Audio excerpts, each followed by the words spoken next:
I'm really excited about the season ahead.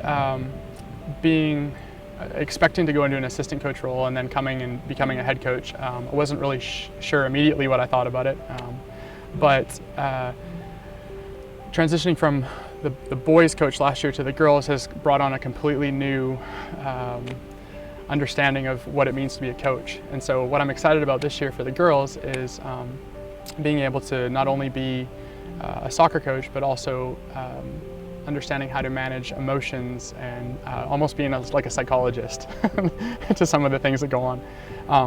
But what I also appreciate about that and what I'm excited about is that girls need things given to them in black and white, and so I have to be more descriptive in how I explain drills and like where I need movement to happen, as opposed to the boys where I'll just tell them, hey, go run through a wall, and they'll run through a wall for me without even thinking, because they don't think, right? So it's different.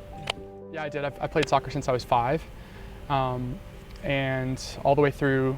I played club ball till 18. I'm trying to think. When I turned 16, my team won a club national championship, and then the following year they wouldn't let us move up in age group. We were undefeated the whole time. They wouldn't let us move up. So that year I ended up actually playing with a semi-professional team, and so I'm connecting all these things.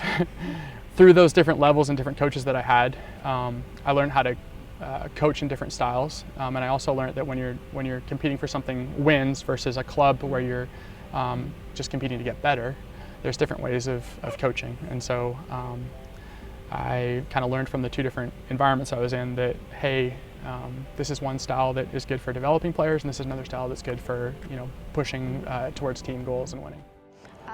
I think Coach Duncan is a very involved coach, and he brings a good environment.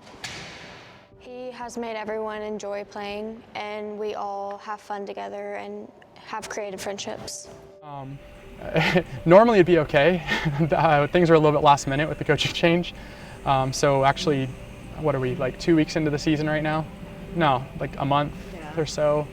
I'm literally just now catching up with all the paperwork and the buying things to the point of where I can actually enjoy myself coaching. So it was hectic and wild, but now we're good. We're settled. We definitely have the top talented kids in Memphis or in the state. But we have a bunch of kids that care about each other, are good soccer players, but also are good teammates. And they understand where they're at, and they understand that we have to outwork the other teams.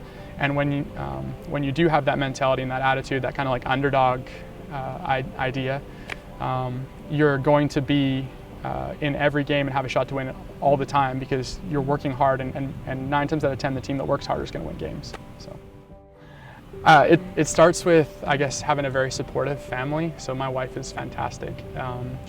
We talked about this a lot before I had started coaching here in the first place. She supports me in what I want to do, because she understands that's part of like what makes me whole. I like to coach, I like to teach. I also enjoy spending time with my family and my son.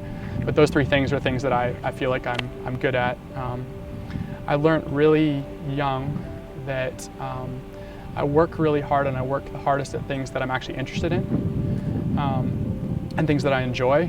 And when there's things that I don't enjoy, I don't care about them. I made a C in art class when I was younger, right? So I think balancing things is tough. You got to make sure that everything's on a calendar, especially for my wife to understand where I'm going to be all the time. But I have a really flexible job that I teach. Mostly I just go to work Tuesdays and Thursdays. The rest is all online, so that's fantastic. They're flexible with me. They also understand that I enjoy coaching soccer, and that needs to be part of me being happy so I can teach in the classroom and be good as well. But yeah, mostly it's just balancing. If things are stressful and crazy, just being willing to just roll with it, even though it probably doesn't look that way sometimes to the players. Trying to decide which thing to do first and which is most important. Sometimes I'm not great at that. I tend to, whatever's next, that's what I'm working on. Sometimes I should be actually more concerned about my family life than I do. My wife quickly reminds me of that. But yeah, deciding where to put things in importance levels first. Sometimes I'm not good at that. Don't do it. I'm kidding. Organization's important. So I have a calendar, and every day I write a list of the things I need to accomplish that day. And then I just work through that list. And if there's leftovers at the bottom of that list, they go on the top for the next day to check those things off.